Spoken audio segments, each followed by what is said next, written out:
Hi guys, this is Hirosaki. This story is all about what if Naruto was part of the Avengers. Naruto left the elemental nations and wound up in a world where flying metal man, magic, and gods exist. Before we start, kindly like and subscribe to this channel, and look over the description box for the author of this amazing storyline. Welcome aboard. Chapter 74, Ghost.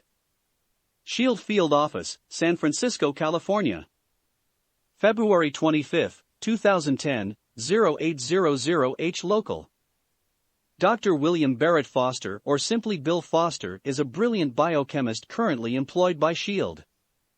He's a 6', African American with brown eyes and black hair. During the 80s, he worked with the brilliant Hank Pym on Project Goliath. Goliath aims to create a reliable process of reversing Hank Pym's shrinking tech into enlargement. However, disagreement with Hank Pym and SHIELD caused him to leave mid-project. There's only one reason why Bill would join SHIELD again, is for family, and that's just what happened. A former SHIELD colleague and a close friend of his, Eli, has star. Due to Hank Pym's influence, Eli has been forced out of SHIELD and ostracized by the scientific community. This forced Eli and his wife, Catherine, to move to Argentina in order to continue his experiment with quantum energy and tunneling. This experiment is obviously dangerous for a number of reasons, but Eli has shouldered on. 3 years of grueling hard work had brought Eli closer to his goal. However, fate has some other plans.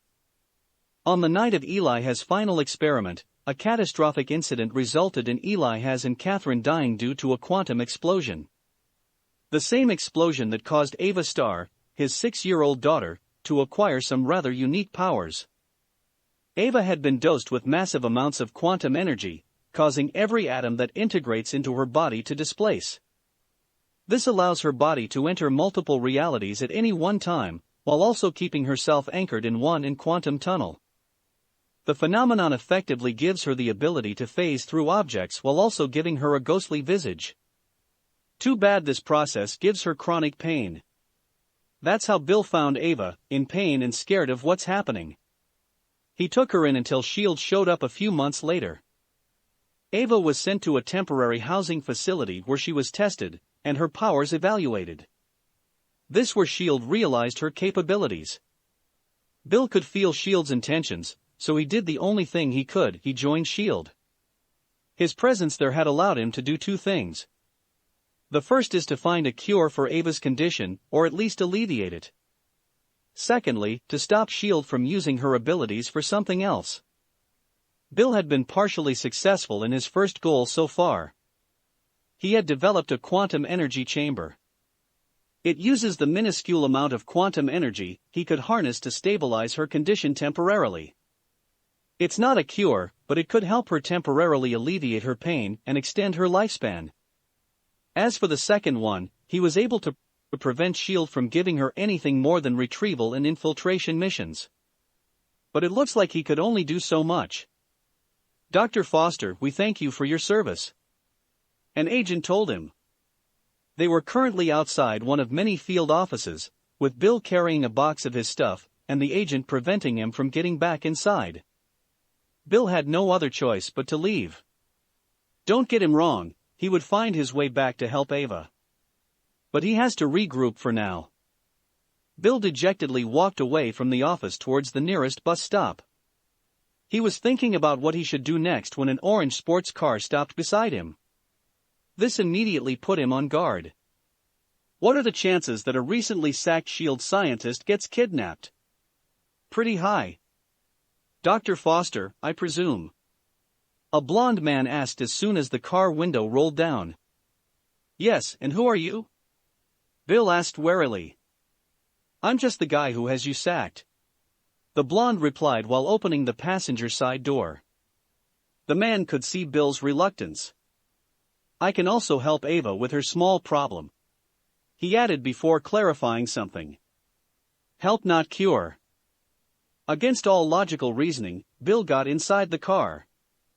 He placed his items in the back seat before locking his seatbelt. "I thought you were smart," the man said with a chuckle, causing Bill's anxiety to rise. You should never get into someone's car of a stranger. Didn't anybody tell you that? Let's fix that problem, shall we? The man extended his hand. I'm Naruto Uzumaki. Bill Foster, but you already know that. Bill greeted back while shaking Naruto's hand. You said you have a solution? Hold your horses. We got to establish some things. Make sure you understand what you and Ava are getting into. Naruto countered before driving off. First of all, whatever your decision right now, Ava would be sent on a mission where she would go missing in action. So she would leave S.H.I.E.L.D. and be in my care in the near future. He explained. Your choice determines if she lives through the procedure or not. What do you need me to do? Bill asked. You need to upgrade the chamber to have Ava's body fully stabilized after treatment from 5 minutes to at least 30 minutes. I don't have the resources to get the amount of energy and resources needed to harvest that much quantum energy for that to work. Bill argued. Let me worry about that. Just write everything you need and I'll handle it. If you accept it, that is. Naruto replied. Anyway, let's get back to the topic at hand. I have a few plans for Ava, and none of them involves her being unstable. What? You're going to use her as S.H.I.E.L.D. would too? Of course. Naruto answered nonchalantly.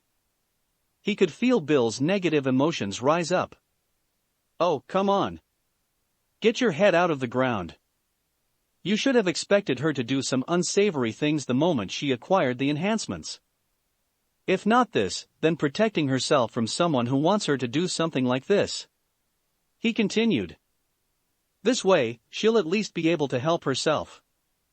I'm going to transform her training from espionage and assassination to special ops. No. She's not just some gun you can just use to point at someone or something. Naruto looked at Bill weirdly before releasing a full-blown laugh, causing Bill to look at Naruto. I don't need a gun. Naruto raised his right hand, causing Bill to focus on it. Naruto slowly lowered his hand to the steering wheel, and to Bill's surprise, his hand passed through it. Bill was about to make a big fuss about it when the same hand suddenly formed a translucent blue sphere made of unknown energy. I'm the fucking nuke. Bill looked at the sphere until it slowly disappeared. It put some things into perspective. As extraordinary as Ava is, there are a lot more things out there he doesn't know about. Let me get something straight. Naruto said as he stopped the car in front of a fairly large house. I don't need Ava for anything. I'm doing this to keep her out of somebody's hand, and I'm not talking about S.H.I.E.L.D. I'm talking about something much more sinister. Like, conquer the whole world. He explained. So, I don't care what you decide right now. That statement alone made Bill's decision. He can't help but feel he's making a deal with the devil, but there's not much choice. With a heavy heart he said. Where am I going to work? Iransar, Balıkesir, Iran. May 5, 2010, 21:30 local. This is such a romantic date, Naruto. Natasha said. A picnic set, a sky full of stars. She added. 2 kilometers from a black site nuclear research site, and spying on a girl. Oh, come on. You're the one who wanted to come with. You should thank me that I brought out the picnic set. Naruto argued. I'm not mad, really. Natasha replied. Just concerned that we're going to kidnap someone. Think less of it as kidnapping and more as a rescue operation. You gonna remember that we're giving her a new chance at life. Natasha released an audible groan before answering. I hate it when you're right. Naruto held himself back from commenting. 3 years of living with Nat and Jess had given him a few insights into the female psyche. He just held on to the small win. The plan itself is pretty simple. Fury would open up one intelligence report he's been holding onto. Something that could get Hydra's attention. Like maybe a Black Ops Iranian nuclear research facility looking into upgrading the nuke's effectiveness. Of course, they could use their own resources to get it, but who would want that? That's where Pierce would come in. Pierce would file a mission to S.H.I.E.L.D. and Fury would use a recently upgraded asset with a clean track record as a test run, Ava Star codename Ghost. For some unforeseen reason, Ava would go into full quantum decomposition, even before she reaches the facility, leaving nothing but her suit behind, or at least that's what Naruto wants them to think. In reality, he would just rescue her away back to San Francisco. This way, Pierce won't be able to blame anyone officially. Sure, he might rant to Fury about it, but a valuable asset was already gone. Fury can also spin it as something of the World Security Council's fault. They were trying to get Ghost weaponized for a few years already, with Pierce spearheading the effort. All Fury has to say is that he granted their wish by removing the only holdup, Dr. Bill Foster, who also happens to be the point man for Ghost's primary care. Let's talk something else while we wait for Ghost to arrive, Naruto said while opening up 2 Coke bottles, one for each of them. Heard you got another long-term mission. Want to give up some details about that? He asked, genuinely curious. He has kept his promise to stay out of the girls' business, unless it's an emergency or they asked for his help. Nope. Natasha replied with a cheeky grin. Besides, you'll know about it soon enough. There's no point in telling you about it. Oh, come on. Pretty please? Naruto insisted with his puppy dog eyes. Too bad that Natasha has developed a certain amount of immunity to his charms. No means no, Natasha reiterated before she felt her phone vibrate. Besides, you know that a Quinjet is coming, she continued before standing up. Damn it.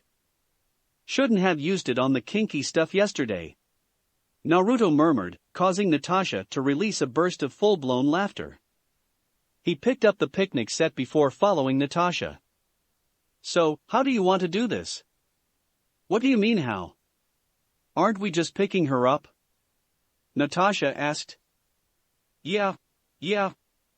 But how do you want to approach Ava? Naruto said animatedly.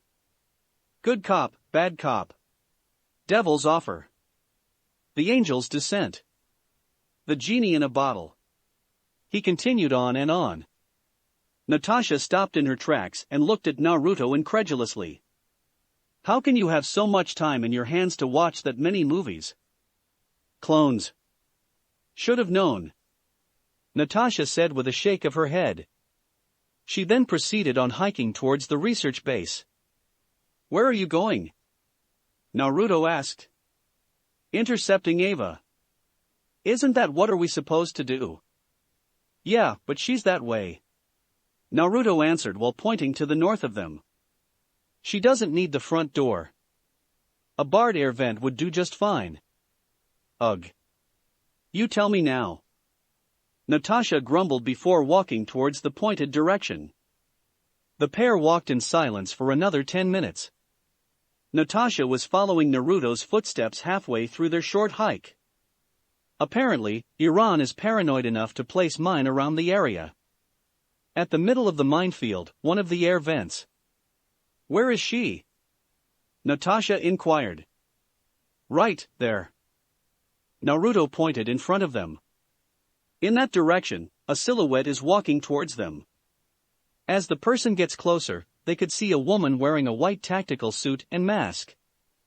The mask is a little creepy due to the red optics. However, she quickly stopped in her tracks when she saw the 2 people sitting on top of the air vents she was supposed to get into. Ava Star, Naruto called out when their target stopped a few meters away from them. You have time to talk? Ava didn't respond, but her lack of movement suggests that she's at least willing to hear them out. She tapped her ear as a message which was immediately understood by Naruto. At least there's proof that she's not loyal to S.H.I.E.L.D. Don't worry about the comms. From what they know, you're crawling through the vents right now, Naruto said. You've just been sold to me in exchange for a previous job. He paused when he realized what he just said. Wait, not sold. Traded. That's not much better, is it? Fuck. Can you help me out here, Nat? Natasha rolled her eyes at Naruto's obvious ploy. Well, obvious to her. Naruto carefully chose his words to further drive a wedge between S.H.I.E.L.D. and Eva. Making Eva feel like S.H.I.E.L.D. consider her disposable while Naruto as the person that wants her. It will instantly create some level of trust from Eva. Add the stupid act, and Naruto has basically created a relatively harmless persona. Of course, there's a chance that Naruto's scatterbrain tendencies just happen to come out now. This guy here. Natasha pointed to Naruto. He got Bill Foster out of S.H.I.E.L.D. for a few reasons. Chief of which is to allow him to do an experimental procedure on you that can remove most if not all of your pain. It can also increase your lifespan until a permanent cure can be found. Eva pointed to her mouth. Sure, you can talk. They won't hear a thing. Naruto informed her. How is he? Eva asked in a quiet tone. Bill? Naruto inquired to clarify, to which Eva nodded. Good. I think you have to ask him yourself. He answered. As for what he's done in the past 2 months, he upgraded the quantum energy chamber to last you for 45 minutes. More than enough time for the experimental procedure to finish. Eva took a moment to think about her options, and there are 2 ways she could go now. Continue with her mission and return to S.H.I.E.L.D. who have knowingly sold her, or go with the guy that can help her lessen her pain. It's basically a no-brainer. What do you need me to do? Eva let out. Naruto can't help but release a smirk at the question. The way Eva asked the question is almost exactly the same as how Foster asked his. He pulled out a small package behind him and threw it at Ava's feet. Change to the clothes I just gave you, and leave your suit behind. Naruto told Ava. S.H.I.E.L.D. would think you just entered a quantum unstable state and just disappeared. The only people who would know what happened are everyone here, Bill, top S.H.I.E.L.D. officials, and maybe the World Security Council. He carefully chose his words so that if Ava ever finds out the whole truth, he can say that he never lied. Ava took off her mask. Nat and Naruto noticed her stoic face. She must have been used to the pain already. That's either good or bad, depending on how you look at it. Ava started to change out from her skin-tight clothes, so Naruto polite thing and turned around. A few seconds later, Nat tapped Naruto on the shoulder indicating that Ava was ready. All right. Let's get to it. Naruto grabbed onto Natasha before using Hirosaki to travel to the marker on the leftover package wrapper, which certainly surprised Ava. She would have reacted if not for Naruto beating her to the punch. Hold on to your lunch and stay on your feet. He continued before holding onto Ava's arm and disappearing. Chapter 75. Threat overhead San Francisco, California. May 5, 2010, 1000 local. As soon as they arrived at the place Naruto gave Bill to work in, Ava noticed something familiar but peculiar. The room they arrived in is divided into 2 parts. One covers 1/10 of the room, while the other is reserved for the rest. The small room has nothing special about it. The small room has one purpose from what Ava could see, to connect it to the hallway. However, the big room is something special. The big room's covered on all sides by a special glass Ava was familiar with. This is the same glass that covers the quantum energy chamber, that provides her some sort of comfort. The only difference is the chamber in S.H.I.E.L.D. has the size of a small room that only has room for a bed. The room Ava is looking at right now is at least 20 times bigger. There's a cabinet, a bed, and even a private full bath. Bill. You in here? Naruto shouted. This caused Ava to snap out of her stupor. A few seconds later, they could hear someone running down the steps. Not a moment later, Bill barged through the door. He could see 3 people in the room, but there's only one person he cares about. Ava. Bill called out while rushing towards Ava. He hugged her tightly, which was reciprocated by Ava, although a little slower. How have you been? he asked while looking at her face, checking for visible signs of injury. Natasha and Naruto decided to give the two some space. I'm fine. They didn't have much for me to do while you were gone. Ava answered in a subdued tone. They mostly tested how long I can stay out of the chamber without a visible decrease in performance. They're basically torturing you. Bill stated. It's not that far from the truth too. Ava's unique condition causes her to have at least a 7 on the pain scale. No. It's okay. Ava placated, but it was obviously a lie. Naruto decided to step in before the pair's conversation could spiral off into a different topic. Alright. As much as I want for you guys to catch up, I have an appointment in 4, maybe 5 hours. Naruto stated. Tony decided to do a final check for the Stark Expo that would open in 2 days. This time, most of the board of directors are present, as well as Pepper and Morgan. That's why he asked for Naruto, the ultimate bodyguard. It would also be the first time Naruto would show up in any Stark Industries executive events. The board directors have all been speculating on who's the guy with the third most number of shares with the company. So, Naruto decided to satiate their curiosity using one of his aliases. I also have something planned too, remember? Natasha added. Oh right. What time is that again? 5 p.m. in LA. That's not that far. You want to drive? Naruto's statement put on an immediate smile on Natasha's face, as expected of a car lover. And Naruto's car mods satisfy classists, speed freaks, tech, and engineering-inclined car enthusiasts alike. What do you suggest? The Bugatti Veyron Super Sport. Oh. That will do. Natasha commented with obvious interest. Naruto then turned towards Bill and Ava. Here's what I want Ava to do. She's going to stay inside the chamber until she reaches maximum quantum stability. Naruto said. Ava followed the instruction almost immediately. Even without the possibility of losing her chronic pain after the procedure, she would still get into the chamber just to relieve the pain temporarily.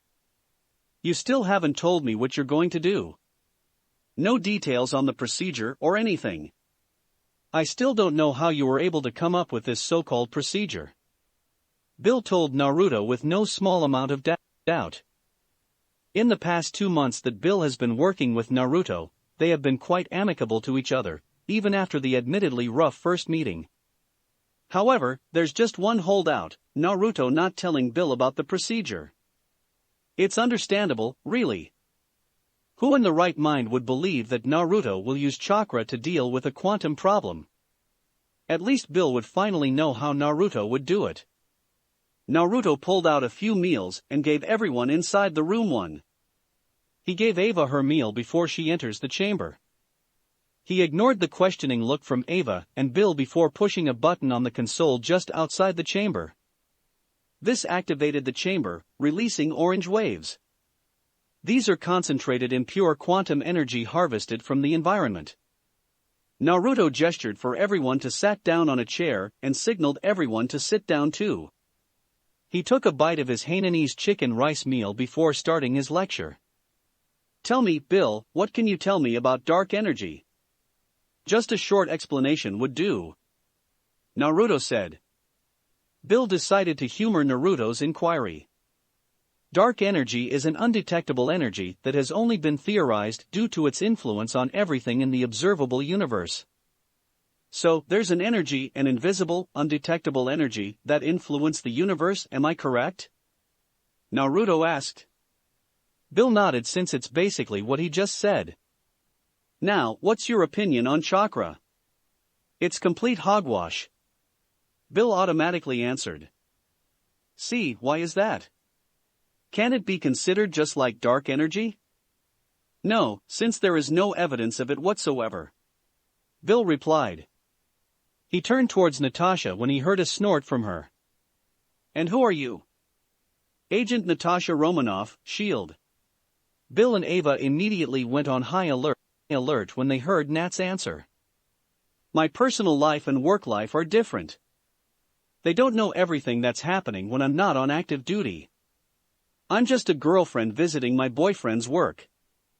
And I'm just supposed to believe that. Believe it or not, I don't care. Natasha stated with a blank look. Besides, you should hear about what Naruto is going to say. Anyway. Naruto interjected while forming a Rasengan in his hand, pulling everyone's attention. This is Chakra, or at least an unmodified version of it. At 10% power, this Chakra ball can punch through 10 inches of steel no problem. How's that for affecting the universe? Bill involuntarily gulped. Working for S.H.I.E.L.D. has involuntarily given him enough knowledge on weaponry, and 10 inches of steel is pretty hard to get through. At 10% power, he could only imagine the damage at full power. Let's say for a moment that Chakra is true. Bill started. What can it do to help Ava? Chakra can do almost everything, from healing a cut to dropping a moon on Earth. You can drop the moon? Naruto raised an eyebrow when Natasha interrupted with her question. Right, I shouldn't even ask. What I'm going to do is force open up Ava's atrophied chakra network by dosing her with my own. I can only dose her safely if there are no interruptions with her chakra network, and I don't want to do it inside the chamber since it might cause some unknown reaction. Naruto explained. It would be a long process. It would take 10 years before we could move on to the next step with the old chamber, but with the upgraded chamber and 45 minutes of molecular stability, that exponentially decreased the time frame to 2 months at most. If it were only 30 minutes, then it would take 5 months. What would that do exactly? Bill let out. Increased physical attributes, including pain tolerance, but that is just a stepping stone. Naruto answered. The next thing is mixing nature chakra to her system in small amounts. This can only be done while if there are sufficient amounts of normal chakra in her system. If there's an imbalance, Ava would slowly turn into stone. He noticed Natasha took a deep breath, but he continued anyway. He would talk to her later. Nature chakra should anchor her somewhat to one reality. The effect would be somewhat similar to the chamber, although a little less effective. Ava is listening in on the conversation. Although she doesn't understand a lot of the mechanics they're talking about, but there's one thing she could understand: less pain. It's more than enough to work through the procedure. We're going to begin the first session after the chamber has run its cycle. In the meantime, Nat and I are going to be upstairs. You two catch up. Naruto said before pulling Nat with him out of the room. Q ship. April 20th, 2010. A few jump points away from the Nova Empire's border in a peculiar ship, two figures are looking over one bound man. The two figures are members of one of the most feared warmonger groups in the known universe, the Black Order. Colobsidian is a massive reptilian humanoid. At least 12 feet in height with brownish-black skin. He usually carries an 8-foot-tall, 7-foot-long, two-headed pickaxe connected to his hand by a chain. His expertise in using his unique pickaxe, an enormous amount of strength, and an unusually high amount of agility enable him to mow down battalions of soldiers. This tank of the Black Order would be the perfect soldier if not for his admittedly low IQ. To fix this problem, Colobsidian is partnered with the second sharpest mind of the Black Order, Ebony Maw. Maw is a 7-foot-tall humanoid with white hair and pale gray skin. One of his distinguishing figures is the lack of a nose protrusion.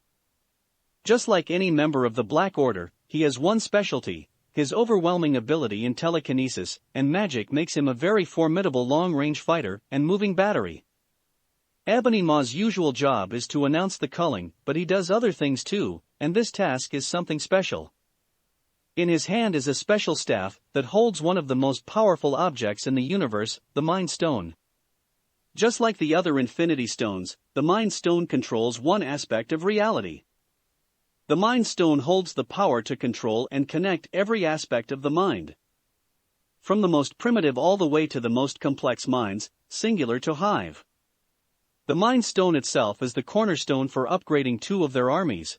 One was transformed into a hive-minded conquering army, while the other is an instinctual berserker-like army. However, this task is a lot easier than changing the mind of an entire species. They just need to flip the mind of one person. Loki Odinson, or what he just recently found out, Laufeyson, is a 6 feet 2 inches, 1,000-year-old magically modified frost giant who originally has blue skin with white markings and red eyes. However, a simple concealment changed his appearance to Caucasian-colored skin and black eyes. The Norse god of trickery and mischief is a master of Asgardian magic, illusions, shape-shifting, and short blade combat. His main strategy in active combat is to use misdirection to cause chaos and confusion before striking at a critical moment. However, his ability lies in infiltration and descent missions. Jobs that don't require him to dirty his hands, just cause a collapse of an organized system. Asgardian, such proud people. Ebony Maw started while floating on top of Loki. So easy to predict. Loki mumbled something, but his mouth is covered by a mouth cover. Maw waved his hand, causing the cover to come off. "Oh, you've made a big mistake coming after me. The Asgardian army would come down on you mongrels like waves on a beach," Loki stated in a tightly controlled rage. Ah yes, the all-seeing gatekeeper of Asgard and the Bifrost. Just imagine what a device like the Bifrost can do for our cause. The ability to travel in and out almost everywhere near instantaneously is just something we could never hope to replicate. Maw replied, brushing off the threat. "But your all-seeing gatekeeper can't see everything, can he, and you know it? Otherwise, you won't be able to sneak out of Asgard anytime you want. I figured out how to place a veil over the all-seeing eye of Asgard." Loki gulped involuntarily when he heard Maw's statement. Not many are capable of hiding from the gatekeeper's eyes. The only reason he could do it was due to the shadows formed by Yggdrasil to the primitive portals of Asgard. Without any support, he could only think of a way to get out of his predicament. His strength comes from his mind and his magic, and with him being completely tied up with magic negating binds. The only thing he could do is talk his way out of his situation, which he's pretty good at doing. "All right. Let's take this slowly and talk it out," Loki said slowly after he focused himself again. "What do you need from me? Money? Information? Nothing as crude as that." No. Maw replied like he's talking to a child. "We want your mind." "My mind? So, it's information? You know, even if you know everything about Asgard, you can't take it down," Loki answered. "We can take down Asgard, although with considerable damage to our forces," Maw said through gritted teeth. "But we don't have to do anything if we got you. You don't expect me to betray my family, do you? We don't expect you do. We know you do." Maw slowly moved the staff he's holding towards Loki's chest. Loki tried to free himself from his bind to no avail. The moment the staff made contact, Loki could feel an overwhelming amount of energy trying to invade his brain. He placed as much energy to protecting his mind, but it was all for naught. The power of the stone is just too much for anyone. Loki's eyes turned into a weird light blue shade before it returned back to black, probably due to the passive concealment. With another wave of Maw's hand, Loki suddenly lost his consciousness and his binding removed. Maw turned towards Obsidian. "Bring him back to where we found him. Just drop him there," Maw ordered. Obsidian grabbed hold onto Loki's leg and dragged him out of the room. Maw waited for the door to be locked before pushing a button on the dashboard. "Father, we have just released the Asgardian," Maw stated with absolute reverence. "Good," a deep voice replied. "We can finally remove a thorn on our side. There are only 2 armies that could ever hope to hold us back and one to defeat us. As long as we acquire a second Infinity Stone, we can defeat both Kree and Nova Empire." The voice continued. "The Asgardian army is a whole different breed entirely, and I respect them for that. However, nothing can stop us from achieving our goal. If little underhanded methods are required, then we shall use it. Of course, father. Ma said with a bow. How would this humble servant be of your service? Gather intelligence on Terra. Yes, father. However, if I may ask, why the sudden interest on a backwater planet? Proxima had detected an infinity stone. This confirms the reading 70 years ago.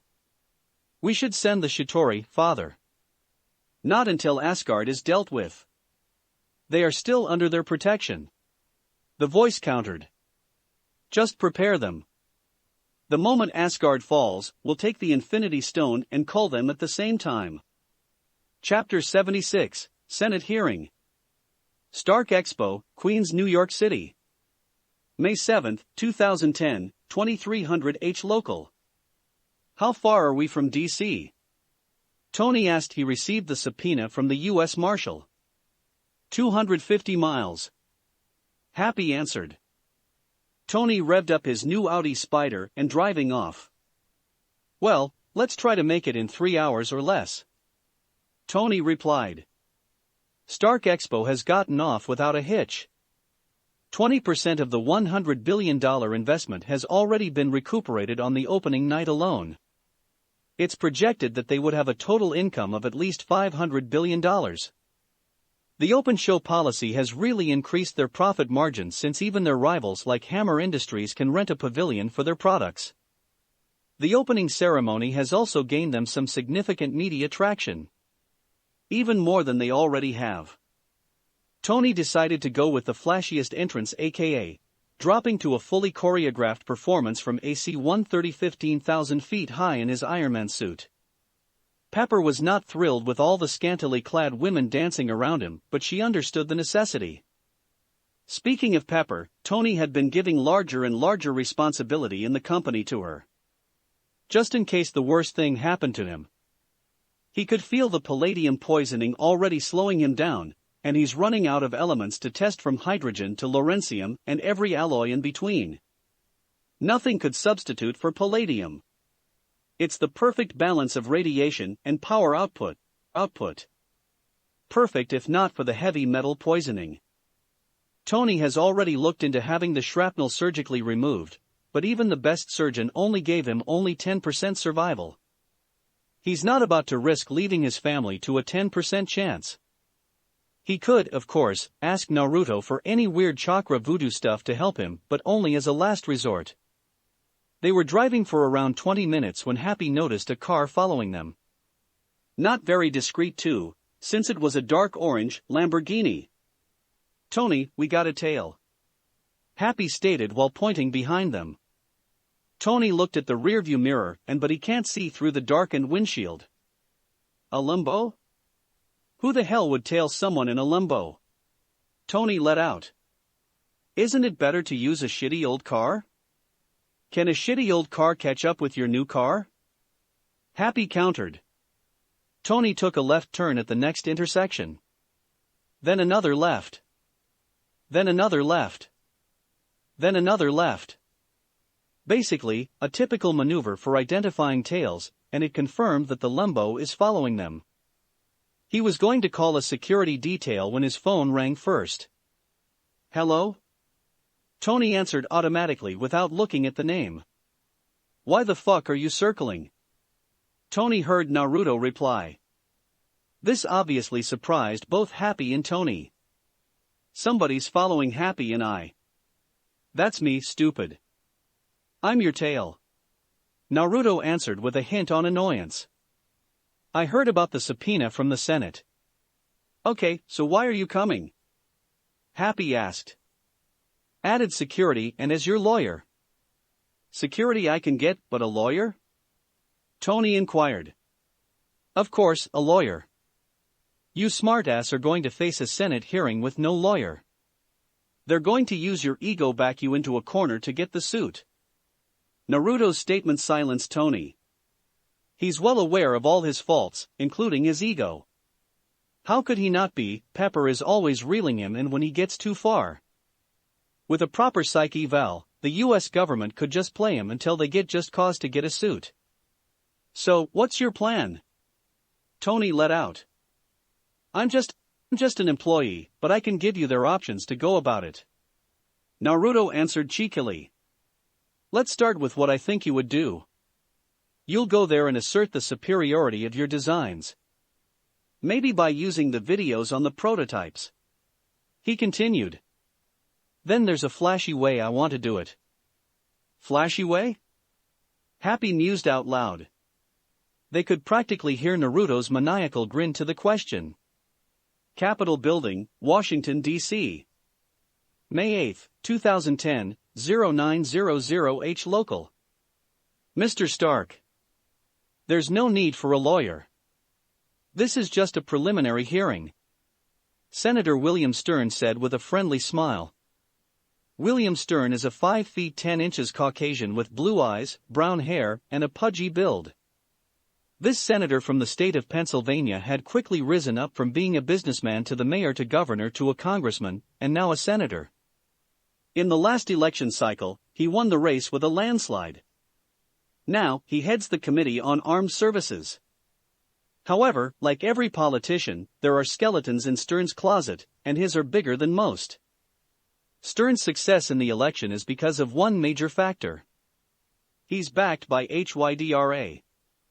Hydra has approached Stern a little over 3 decades ago when he's still struggling to keep his business afloat. It started with a small help here, a favor there until finally Stern has been indoctrinated to their cause. The task he's been given by Pierce is to acquire the Tony Stark suit by any means necessary, and he already has a plan. Stark having a lawyer could hinder his plan. Hey, my man right here wanted to see Washington, so I brought him. Tony replied nonchalantly. This is not a field trip, Mr. Stark. This is a nationally broadcasted hearing. Stern countered. I know, isn't that better? Tony said with a smile. Anyway, we're here to talk about what you want. So, let's talk about it. Stern released an involuntary sigh when he heard the statement. He can't exactly force Stark to remove his lawyer out of the room in national TV. It would cause a media and public relations nightmare. Mr. Stark. Let's start with simple. Do you or do you not have a specialized weapon? Stern asked. Tony started, but Naruto had cut him off. Senator. I am Attorney Nicholas Union. Accredited to practice law in 15 states. Naruto introduced as one of his established aliases. We would like for you to define what is a specialized weapon? The Iron Man weapon. The Iron Man suit is not a weapon. It's an armored personnel protection unit. Naruto argued. To be completely honest, it's more like an advanced prosthetic. Some of its technology is already being tested for possible applications, commercial, athletic, and military. It's a weapon. It's a weapon. It's a weapon. Stern said rapidly, obviously losing his cool. My task is to acquire the Iron Man weapon for the people of the United States of America. We can have our weapons specialist, Justin Hammer. As soon as Stern said his name, Justin Hammer walked in from a side door wearing a gray suit. If you look at him closely. I want it placed on record that I saw Justin Hammer walked in, but I don't see any specialist. Tony commented, causing everyone inside the room. Absolutely. I'm no expert. I defer to you, Anthony. Justin went on and on about a lot of stuff. Naruto and Tony just tuned him off until they heard something important. Howard Stark. Naruto leaned in towards Tony. Don't lose your cool with something as simple as that. Naruto whispered before glancing behind them. We got another one incoming. Remember what I told you about what your guy is doing. He added while opening up his briefcase and pulling out 2 folders. Tony immediately understood what Naruto is talking about, so Tony fixed up his suite. That is well said, Mr. Hammer. The committee would now like to invite Lieutenant Colonel James Rhodes to the chamber. Stern announced. Tony stood up and walked towards the entrance. Rhodey walked inside the room wearing his formal military suit. The press all went wild and snapped multiple photos. The best friends met halfway. You know, my ramen-loving attorney over there just took out a folder a lot like yours, Tony said in a low voice. The ramen-loving part alone gave Rhodey all the clue he needs. How the hell did he get that? I just printed off my copy 20 minutes ago, Rhodey replied in disbelief. You know how it is. Tony shrugged before walking back to the table. Tony sat back down to his chair, while Rhodey moved to an empty chair. I have before me a complete report on the Iron Man weapon, complied by Colonel Rhodes. And, Colonel, for the record, can you please read page 57, paragraph 4? Stern requested while opening up a folder. Naruto made a show of opening up both folders in front of him, and slid it over towards Tony. He then pulled out his phone and typed in command but didn't send it. What are you doing, Counsel? Stern asked when he noticed Naruto's action. Just looking at what you're looking, Senator. Naruto answered. How'd you get that? That's classified. No, it's not, Senator. It uploaded on the Senate website last night. Naruto replied with an innocent look. Last night in the hotel, Naruto had Jarvis hacked into the U.S. Senate website and uploaded the file as a public document from one of Stern's Hydra assistant. He made sure to instruct Jarvis to make it look like an accidental upload. Everyone inside the room opened up their phones and laptop to open up the file Naruto talked about. Every news website is probably going to open up the file. Naruto had to stop himself from laughing out loud when he saw Stern's face turning pale. Rhodey figured that he should just go on with Stern's request and let Naruto handle the stuff since it looks like Tony and Naruto has a plan. Page 57, paragraph 4. Rhodey started. As he does not operate within any definable branch of government, Iron Man presents a potential threat to the security of both the nation and to her interests. Senator, if we are going to select only a few parts of the report, then we should discard everything. We can't have one part of the report being right and the other being wrong, Naruto stated. The audience looked like they agreed with his statement. Colonel Rhodes. Please continue. Another senator, McKinney, jumped the gun. Stern gave McKinney a nasty side glance. Rhodey smiled before continuing with a request he's more amiable with. However, the benefits would far outweigh the liabilities of folding Iron Man into an existing chain of command. Rhodey continued. I'm not a joiner, but I'll take Secretary of Defense if I have to, Tony joked, causing a round of laughter to break out. We can amend the hours a little bit. Colonel Rhodes. I'd like to go on and show, if I may, the imagery that's connected to your report. Stern tried to get his plan together. Rhodey shared a glance with Tony and Naruto, but they just gave him a subtle nod. He stood up and walked towards the television and took the remote. Intelligence suggests that the devices seen in these photos are, in fact, attempts at making manned copies of Mr. Stark's suit. This has been corroborated by our allies and local intelligence on the ground, indicating that these suits are quite possibly, at this moment, operational. Rhodey reported. We have evidence of the contrary, and ours are a little more recent. We could show it here or at the media, wherever's more convenient, Senator. Naruto said with a smile. That's classified documents. We can have you arrested for disclosing that information. Stern exclaimed. So, you know that report is false, and you'll just roll with it. Good to know, Senator. Naruto replied with a shrug, camera flashing all around. Tony took out his smartphone prototype and aimed it at the television. After a few taps and commands, a series of coding lines showed up at the television Rhodey is using. Boy, I'm good. I commandeered your screens. I need them. Time for a little transparency. Now, let's see what's really going on. Tony let out. What are you doing? Stern asked, worried about what would happen next. HD video of several testing and experimentation on prototype suits opened up. Tony got the footages from Naruto last night. Before this, he would use intercepted video feeds too. If you will direct your attention to said screens, I believe that's North Korea.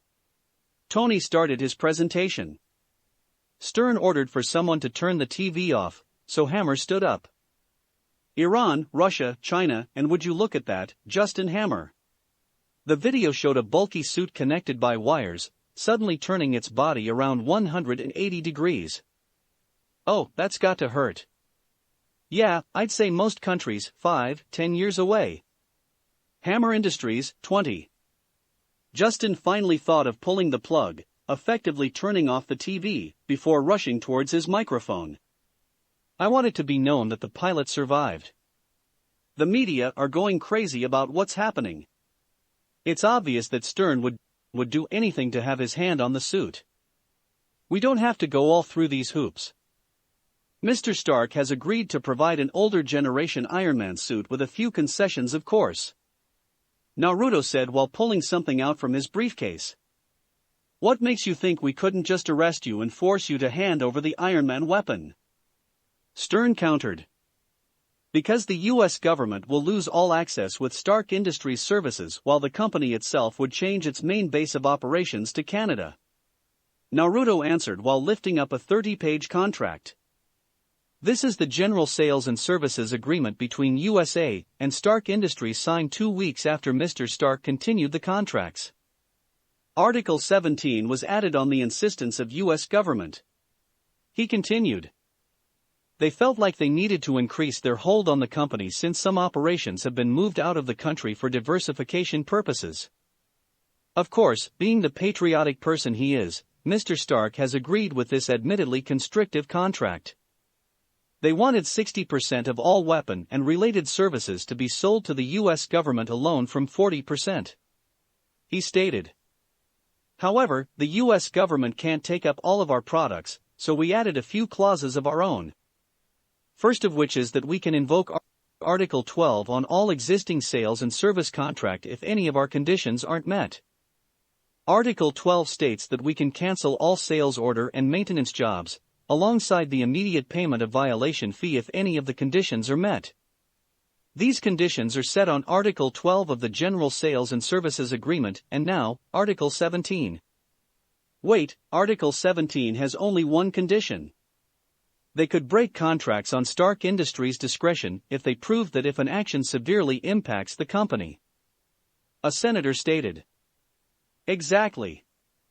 The Iron Man suit is already classified as a proprietary knowledge for the Stark Industries.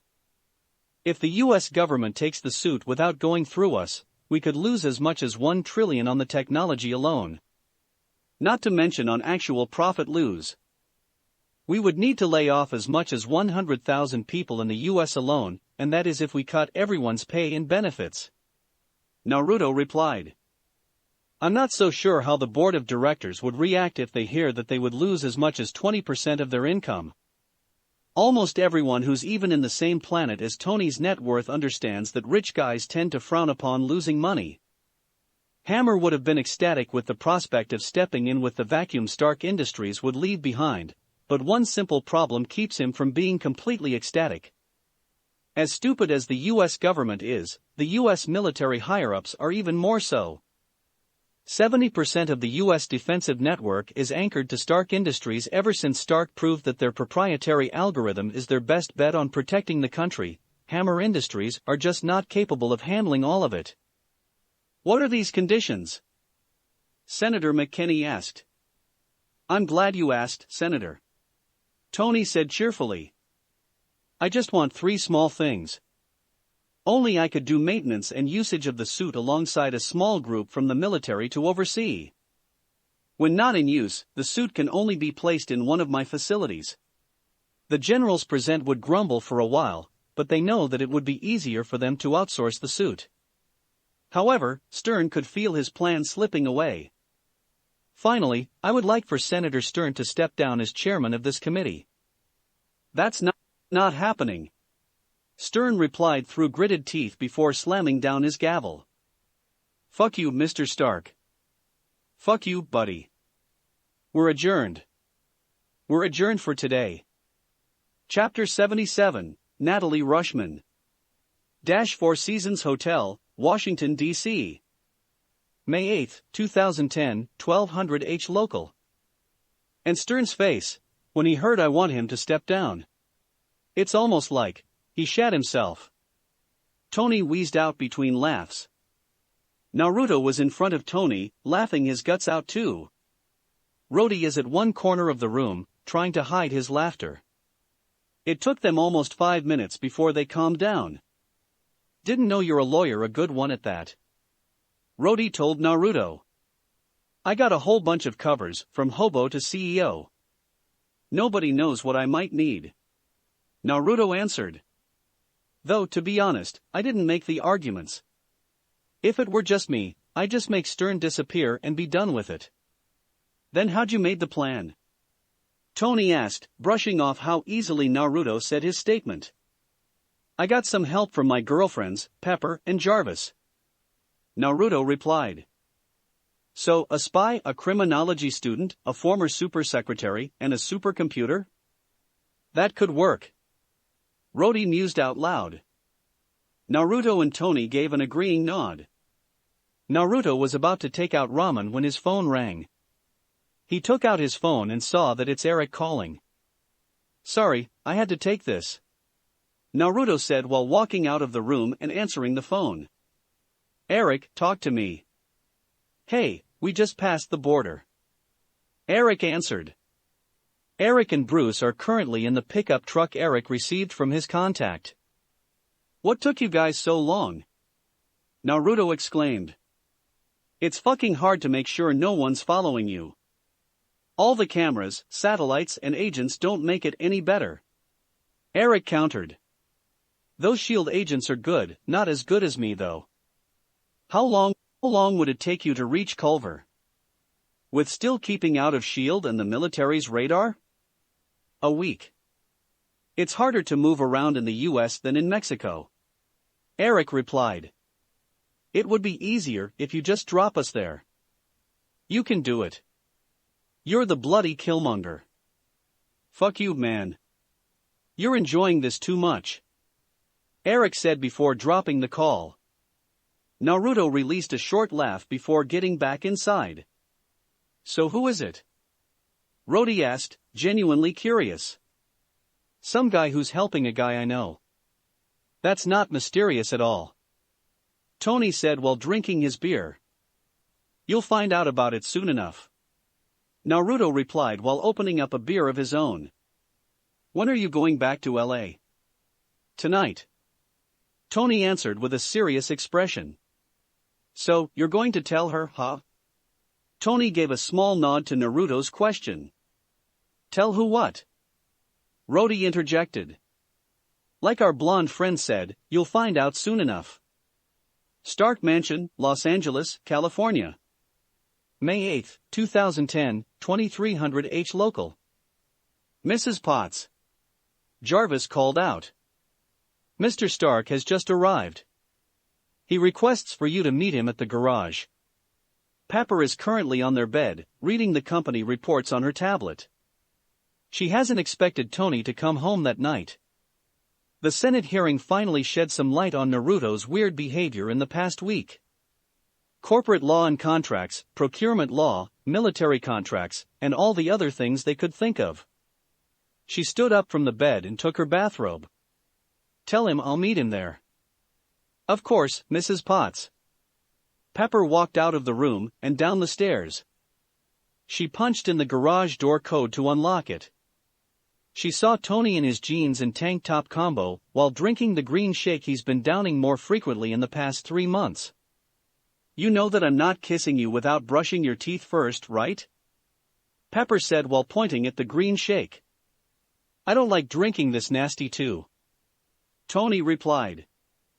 And you still haven't told me why you're drinking it. Tony scrunched up his face due to his anxiousness.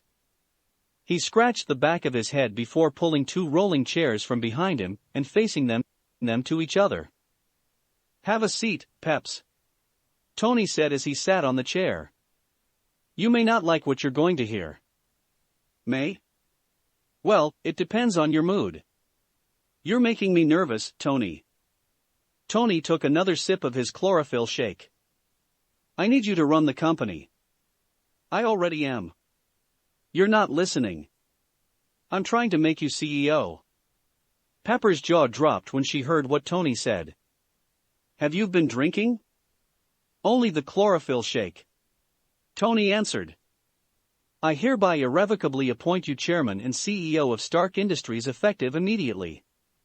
Yeah, done deal. Okay?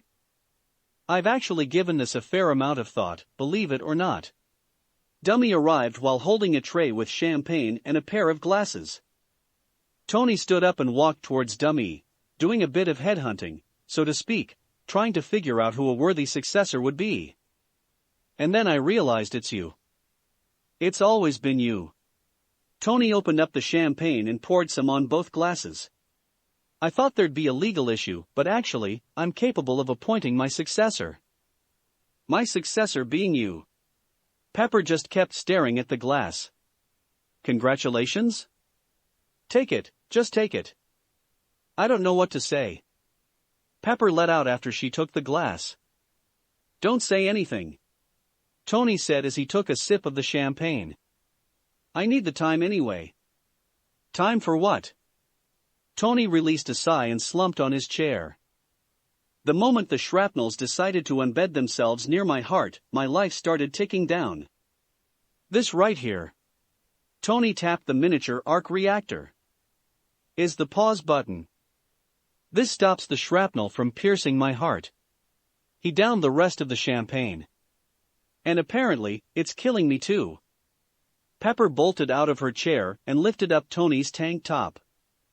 She saw the blue-gray geometric-like veins spreading from the arc reactor. Oh my God, Tony! Pepper exclaimed with tears running down her eyes. I use palladium to power the arc reactor. Tony replied while reaching for Pepper's hands.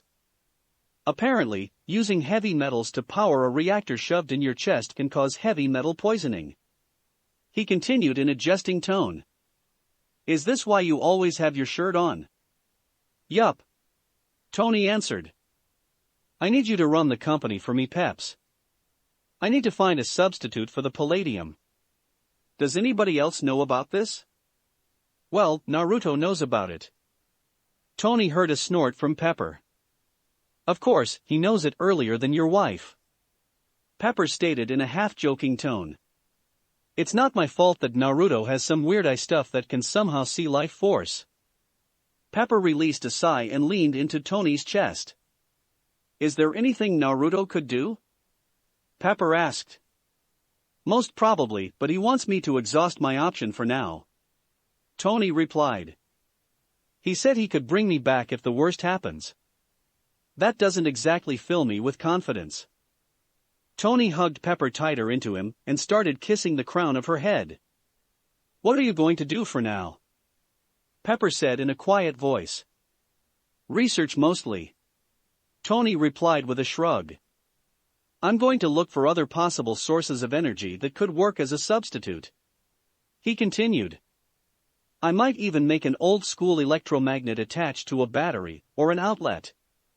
Pepper released a short laugh before looking back up to Tony.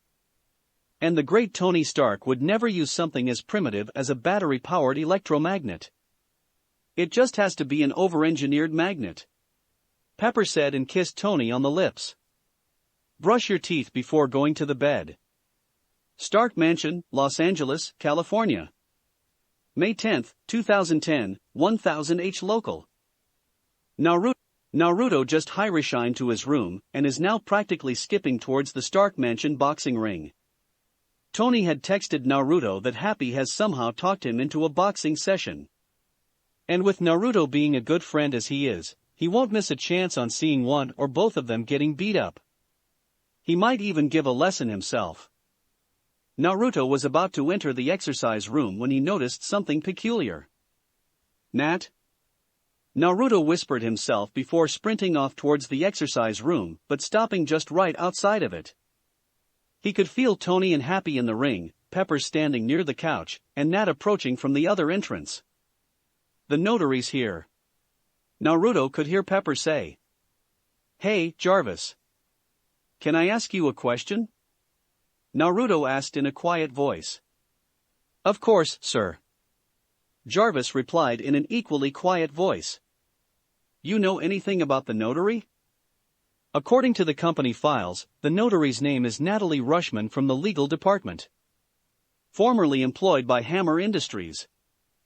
Mrs. Potts is currently considering Ms. Rushman to be her assistant. Jarvis answered. Thanks, Jarvis. Naruto said. You're welcome, sir. Naruto turned the corner and saw Natasha stepping into the ring with Happy while Tony stepped out of the ring. Tony sat down on the couch beside Pepper. Naruto approached quietly from behind the couple. Who is she? Tony asked Pepper. She is from legal. And she is potentially a very expensive divorce if you keep ogling her like that. Pepper threatened. I can use an assistant, boss. Naruto interjected as he walked towards the open couch. Tony and Pepper both simultaneously looked at Naruto, surprised by his sudden appearance. You're a bodyguard. You don't need an assistant. Pepper stated. You don't know what I do in my free time. Maybe I need one. Naruto replied before glancing at Natalie. Besides, you don't need a reason to have an assistant like that. You've got like 2 girlfriends. Tony countered in a disbelieving tone. And they might not mind another one. Naruto answered after turning his head back to the couple. As soon as Naruto finished his statement, the trio heard someone dropping in the boxing ring. Naruto looked back at the ring and saw Natalie holding Happy in an armbar. Oh my god, Happy! Pepper shouted. I just slipped. Happy tried to defend his remaining ego. You slipped? Tony asked incredulously. Yeah. Looks like a TKO to me. Tony said while looking at Natalie stepping out of the ring. I just need your signature. Tony took the papers and signed at the dotted line. And a fingerprint, right there. Natalie double-checked the signatures and fingerprints before closing the folder. Will that be all, Mr. Stark? Natalie asked. No. Yes. Pepper interjected. That will be all, Ms. Rushman. Thank you very much. Natalie started walking out of the room when she heard Naruto say something. I'll walk you out. Naruto followed behind Natalie, surprising Tony and Pepper with how forward he's currently being. What the hell is he doing? Pepper asked. Shooting his shot, I think. Tony answered. Want to see what Naruto would do next? You're not going to spy on Naruto and my new assistant. You're no fun. Naruto and Natalie just reached the living room when he decided to make his move. He grabbed onto Nat's free arm and spun her around before giving her a deep kiss. I love it when you wear that pair of pants. Naruto whispered to Nat's ear. I'm under cover. Natasha countered. She is, however, returning Naruto's advances, completely invalidating her argument. Yeah, you should be. Naruto's reply is dripping with innuendo. I should have known you would take this assignment. He continued. I love you. He said while giving her a small peck. I love you too. Natasha returned. Almost changed my mind though, when I heard the third girl comment though. Naruto adopted a deer caught in headlights kind of look. You know, that's just a joke, right? Natasha hummed out, making her disbelief obvious. She gave Naruto one last stern glare before smiling. I should go. Don't want to blow my cover this early. She added before starting to walk out of the door. Next time you find a girl, talk to us first. Naruto's mouth flopped close and open, effectively imitating a fish. He can't do anything but follow the leaving Natasha with his eyes. That's just a joke, Nat. Nat. Culver University, Virginia. May 11, 2010, 1000H local. Don't we stick out too much? Banner asked. No, we definitely don't. Eric answered. It's not like someone would notice a rusty old RV outside a prestigious university. Rig it. Banner drawled out. I thought you were smarter than that, Doc. Eric continued. Eric and Bruce, the unlikely duo as Naruto wants to call them, have been embarked on a cross-continental trip from Panama to Virginia, USA. The usual 3-week journey had taken them almost 3 months due to Naruto's instructions to keep out of everyone's radar. Eric had opted to stay out of any populated and high-value areas. He also chose to move mostly at night, on cloudy days, or in areas with ample cover to avoid satellite surveillance. At first, Eric thought that Naruto is just paranoid. However, the moment they entered Panama City almost a week into their trek, he noticed a few agents tailing them. They are not the usual CIA spooks, they're better. Only his training and strategic mind had allowed him to get ahead of everyone. The duo fully expected to do their usual zigzag hopscotch routine when they passed the US-Mexico border, but luck seemed to be on their side that time. They saw a rancher 3 hours in from the El Paso border control selling his old RV. After a quick check, Eric bought the RV in cash. From then on, the duo could drive the whole night without looking for a place to sleep. They were able to cut their travel time by half. Anyway, should we go in or something? Eric asked. No, not yet. According to our latest communication, Mr. Blue is still sequencing my blood. Bruce answered. The whole genetic sequence changes when my blood is exposed to stressful stimulus like electroshock. The difference in the sequences makes it harder to create a viable antigen. Damn. Eric mused out loud. We should drive back to the countryside. I don't want to linger here too long. I got a friend who owns a pizzeria. Bruce stated. He can house us and give us some real food for a few days. I don't think that's a great idea. The military might already have him under surveillance. The CCTVs certainly won't help. I doubt that they know about Stanley. I mostly just help him fix some stuff on the down low. The CCTVs won't be a problem either since it's all VHS. Against his better judgment, Eric agreed to stay with Bruce's friend. The allure of a real bed and a warm meal is just too much of a temptation. Drive out of the city. We're going to ditch the RV before heading to that friend of yours later tonight. Stanley's Pizza Parlor, Willowdale, Virginia. May 11, 2010, 2050 H local. He's about to close shop. Let's go. Bruce said as he was about to go out the car door, but stopped when Eric grabbed hold of his arm. Hold your horses, document. Eric took out a spotting scope and started scanning the area. He used both night vision and infrared to check his surroundings. It's clear. I'll go out first. He continued when he found no one lurking around the area.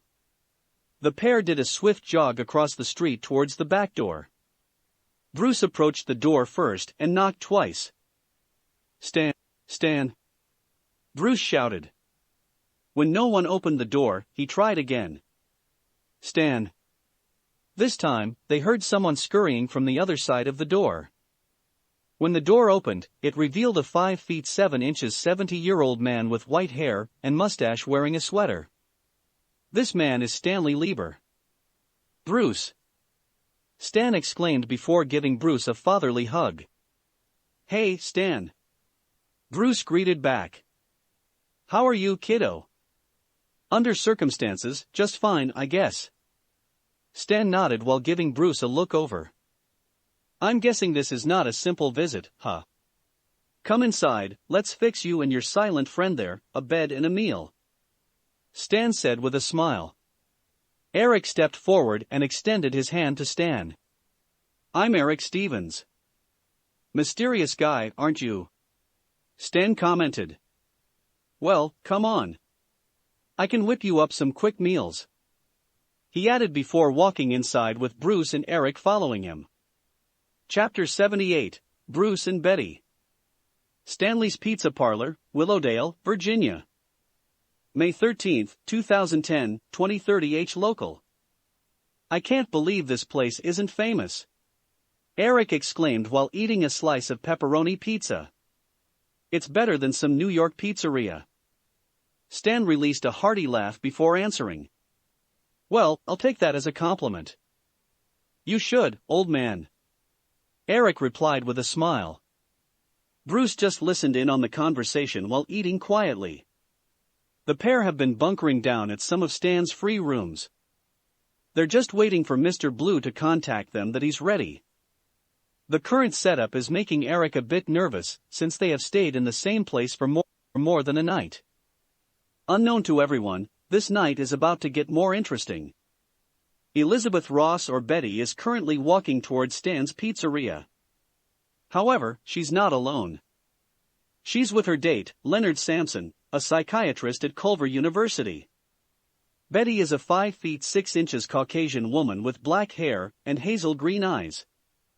She's a medical doctor who primarily teaches and does research. It was in a hallucinogenic drug experiment that she and Bruce first met. There was an immediate attraction between them. It didn't take long before they become official. After 5 years of a strong and healthy relationship, Betty fully expected for them to get married after they become financially stable. That's why she practically forced Bruce to accept her father's job offer to recreate the super soldier serum. The end of contract payment for both of them would more than enough to allow them to pay for a wedding and a house with a lot more to spare. With the benefit of hindsight, she should have known that her father would place a priority on national security rather than family. He manipulated Bruce to do a dangerous experiment on himself as soon as he figured out that Bruce is hooked on the project. That's when the incident happened. Bruce's rampage had caused her to enter into a coma. When she woke up, Bruce was already considered a fugitive. She tried to make contact with Bruce, but her father had always hindered her effort. It was only 4 years later that she decided to date again. I could say a pizza parlor is a great place to eat at night. Leonard commented. I order one in at least once a week. You never tasted Stan's pizza, Betty replied with a smile. Although, if one looks closely, one could see an undercurrent of pain in Betty's smile. Leonard, being the gentleman that he is, walked in, went ahead of Betty and opened the door. Eric is still eating his pizza when he saw a couple approaching the store. Squinting his eyes a bit, he recognized the woman in Banner's dossier. Fuck. Is this how Naruto feels most of the time? Eric mused to himself before looking towards Bruce. No questions asked. Go towards the bathroom and don't look back. Weeks of traveling with Eric had taught Bruce to follow his orders that starts with no questions asked to a T. The last time he tried to play nice and loose with the rules, they almost got into a shootout with the Mexican cartel. The situation had nearly made him turn green. Bruce jumped up from his seat and marched to the bathroom. Eric, on the other hand, pulled out his phone and speed-dialed Naruto. We may have encountered a problem, Eric said as soon as Naruto answered. Ross's daughter is about to enter the pizzeria. Bruce and I are staying in with a date. I'm coming, Naruto replied without a second thought. I want to see what's gonna happen next, he added before ending the call.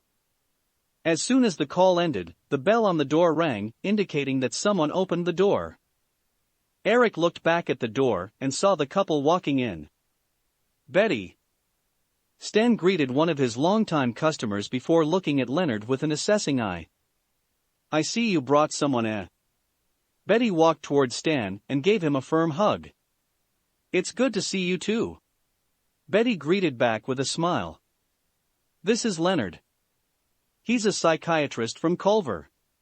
She then turned towards Leonard. This is Stan, the best pizza maker in Virginia. Leonard extended his hand towards Stan, who promptly shook it. Good evening, Leonard said. Good evening to you too, Stan replied. Let me whip you up something, he continued before walking towards the kitchen. Eric moved Bruce's food and utensils behind the counter, while the trio was greeting each other. He opted to stay seated at the counter to keep watch of the couple, and if Bruce decided to do something stupid as peeking out the door. The couple continued to talk to each other, and Eric could see that Betty is just not into her date. He could also feel a few curious glances from Betty, probably because he's still there even after the pizzeria has supposedly closed up. It was another 8 minutes later when Stan walked out of the kitchen with a pepperoni pizza in one hand and a pair of lasagna in the other. Eric stood up from his seat and went to the bathroom to check on Bruce. "Here you go," Stan said while putting the meals down. "Thanks, Stan," Betty replied. "No problem. I'll leave you two to it." Stan was about to walk back to the counter when she was stopped by Betty. "Before you go," Betty started. "Who's the military guy who was seating there?" "Oh, don't worry about him," Stan answered. "He's just a friend of a friend." Eric entered the toilet and saw Bruce leaning on the wall. He made sure to lock the door behind him. "Somebody found us?" Bruce asked while walking back and forth. "Not exactly," Eric replied while scratching the back of his head. "Your ex decided to stop by." His statement effectively stopped Bruce in his tracks, but it gets worse. "She's with a date. All I got is Leonard." Bruce slowly walked back to the toilet seat and sat down. "Sorry, man." Bruce remained silent for a few moments, trying to push through the unexpected heartache. "It's okay," Bruce whispered. "It's been 5 years, can't expect her to keep her life on hold." While Eric and Bruce are having a conversation, Betty and Leonard went on with their meal. "Wow. You're right. This is good," Leonard commented. "Told you," Betty replied with a smirk. Leonard was about to take another bite of his lasagna when his phone rang. He took out his phone and is going to put it on silent when he saw the name of the caller. "It's from campus security," Leonard informed Betty. Her face turned into a frown since there's no real reason for campus security to call Leonard that late at night. He answered the call and put it on speaker. "Hello? Is this Dr. Sampson?" the caller asked. "Yes.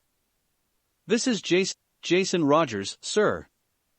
Your office has been ransacked," Rogers replied, causing Leonard to panic. Being the school's resident psychiatrist meant that he has a lot of sensitive information. "We're already securing the office and already placed the building on lockdown.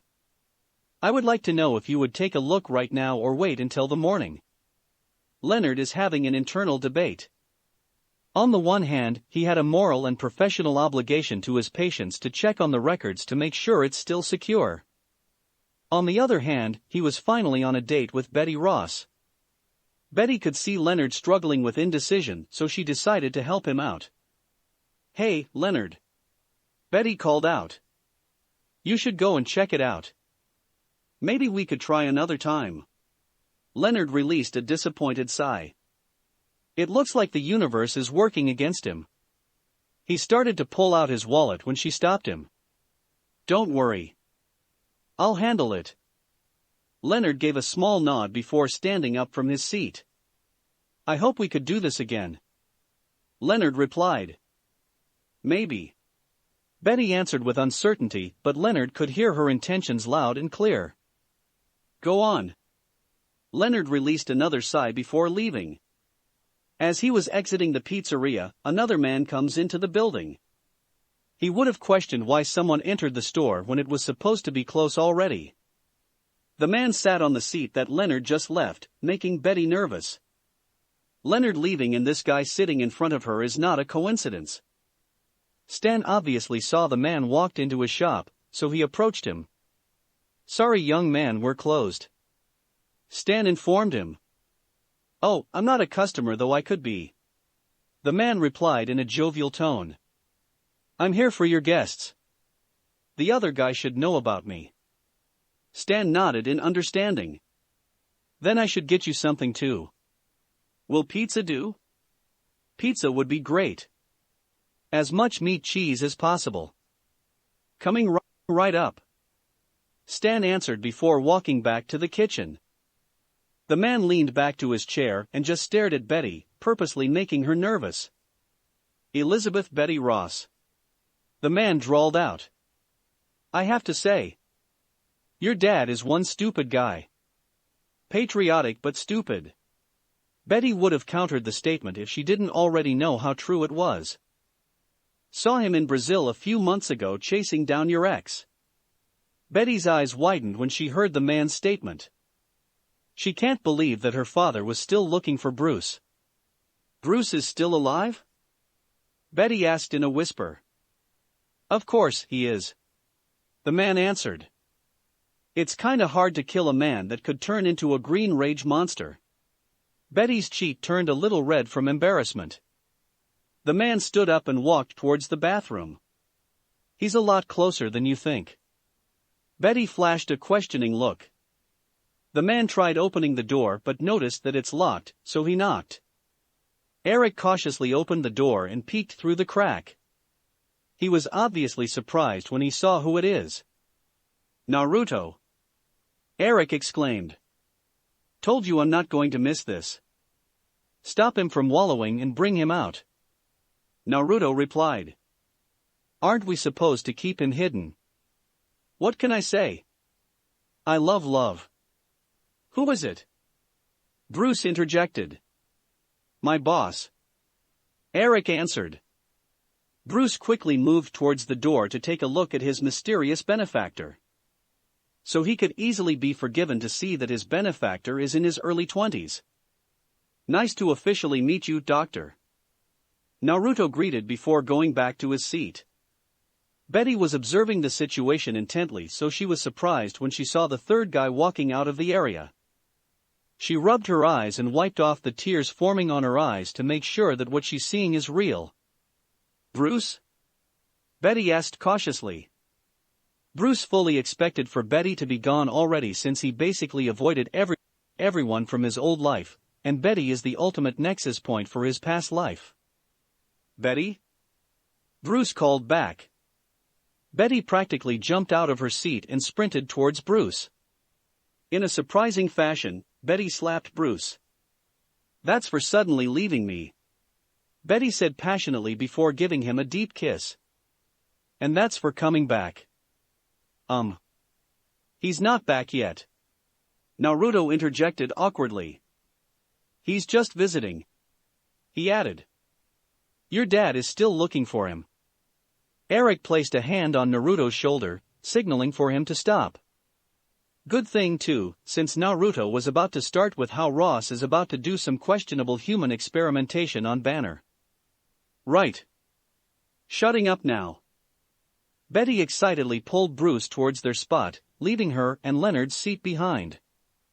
Bruce gestured for Eric and Naruto to sit at the table next to them. Naruto and Eric could feel the nervous energy being released in waves from the couple. He would have ignored the completely normal reaction, but Bruce's increasing heart rate might cause some problems. Your heart rate, Doctor. Naruto reminded. Naruto's statement pierced through Bruce's chaotic mind. He took a series of deep breaths while looking at his heart monitor. Thank you. Bruce replied after he calmed himself down. Who are you anyway? All I know is you're Eric's boss. I thought you heard me back when we're huddling in the bathroom.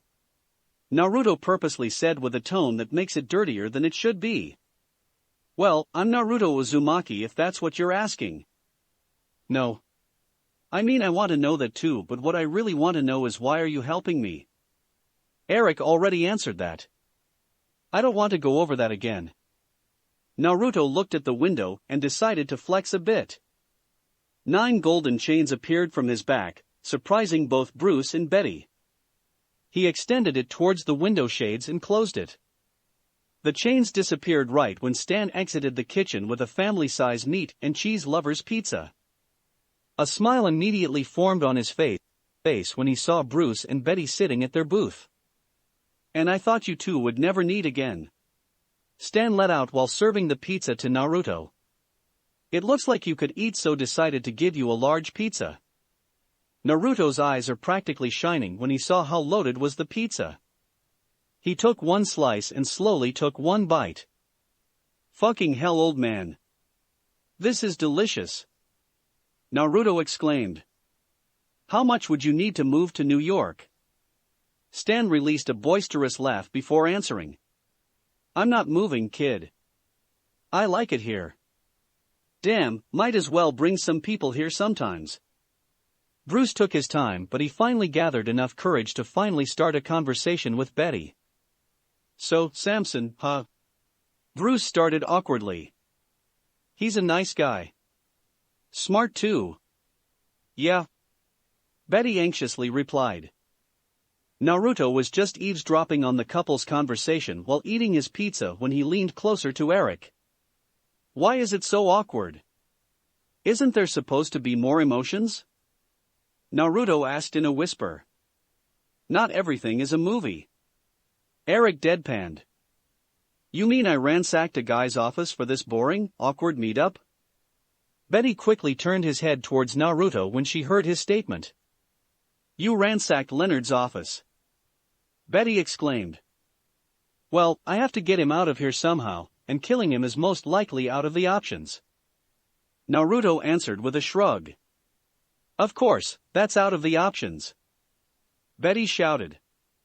He's not serious, right? Bruce asked Eric with an almost desperate look. I once saw him kill a guy because he looked at him funny. Eric answered, causing Betty and Bruce's eyes to widen while Stan only gave Naruto an assessing look. In my defense, he's a Russian mob boss that we are going to kill later that night. Naruto countered. You did at his birthday party in front of almost 100 witnesses. Tomato. Your boss has a few screws loose. Bruce said to Eric. And you told me he could go toe-to-toe with the other guy. That's a scary thought. You should worry about me less and think more about your crumbling love life. Naruto countered. What do you want me to say? Bruce asked in a quiet voice before turning towards Betty and taking her hand. As long as I'm not normal, I'm not going to have a normal life. You deserve better than living your life as a fugitive being chased by your own father. Isn't it supposed to be my choice too? Not yours alone. Betty emphatically replied. You're not listening to me. There's no upside to this. No white picket fence. No 2.5-bath home. Fuck what I deserve. It's what I want that matters. You're still as stubborn as before. Damn right, I am. Betty exclaimed before continuing in a quiet voice. That's why you love me. That's why I love you. Eric is starting to worry about Bruce, since he might suddenly change with how charged his emotions are right now while Naruto is just enjoying the show he came for. As for Stan, he's just happy that Bruce and Betty are talking again. Now this is better than a movie. Naruto commented before eating his last slice of pizza. That's it for this reading. Hit like and subscribe for a free ticket pass going to the different worlds of anime fanfictions. Looking forward to having you on board again.